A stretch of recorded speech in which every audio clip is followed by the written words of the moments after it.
Bonjour, je m'appelle Léa Germano, je suis la fondatrice de Studio Payette et j'ai eu envie de rejoindre le club Women Leaders car c'est rare, les Women Founders, et je trouve tous les accompagnants de Willico super quali. Donc j'ai envie de voir, de profiter de cette ressource, peut-être de s'entraider entre entrepreneurs femmes et pouvoir développer la prochaine étape de ma boîte. Je suis Marie Rouquette, fondatrice de Bacta. Nous produisons des ingrédients industriels à l'aide de bioprocédés améliorés par l'intelligence artificielle. J'ai voulu rejoindre le club Women Leader et ce programme de mentorat par curiosité, pour saisir une opportunité d'apprendre. Bonjour, je suis Julien Jacob, je suis membre du comité d'investissement et mentor chez Willico.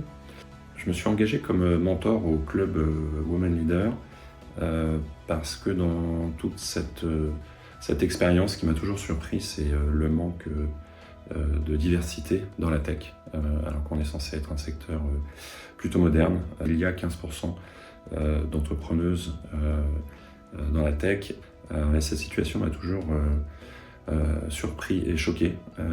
Et donc je pense que la bonne solution pour changer ça, c'est d'aider les rares femmes à créer de plus belles entreprises. J'ai demandé à Anne de m'accompagner sur la stratégie de communication autour de notre très prochaine levée de fonds.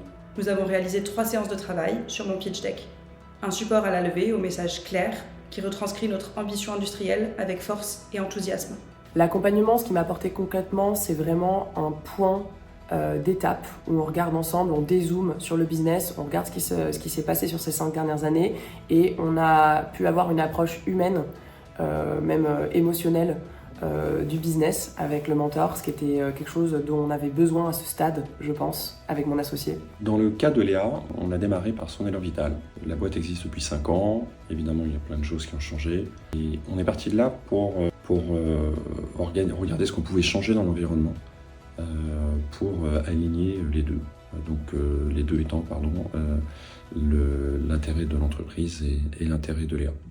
Donc c'est un exercice toujours très intéressant à faire parce qu'on part de quelque chose de très personnel et on arrive malgré tout à des choses très opérationnelles et applicables.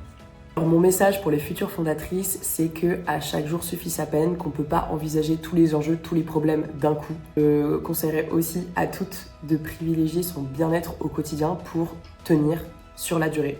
Je pense qu'il y a des moments où je donnais trop de moi-même, moins d'heures dans la journée, de ne pas forcer le travail quand le travail ne venait pas, ce qui m'a permis de passer des caps, des moments douloureux et de revenir recharger d'énergie pour les étapes d'après.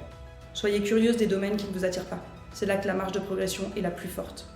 C'était très enrichissant à la fois d'un point de vue personnel et professionnel. Plus nous aiderons d'entrepreneuses comme Léa, plus nous aurons des futures Léa. Donc nous avons besoin d'un maximum de mentors pour faire ce que j'ai fait avec Léa.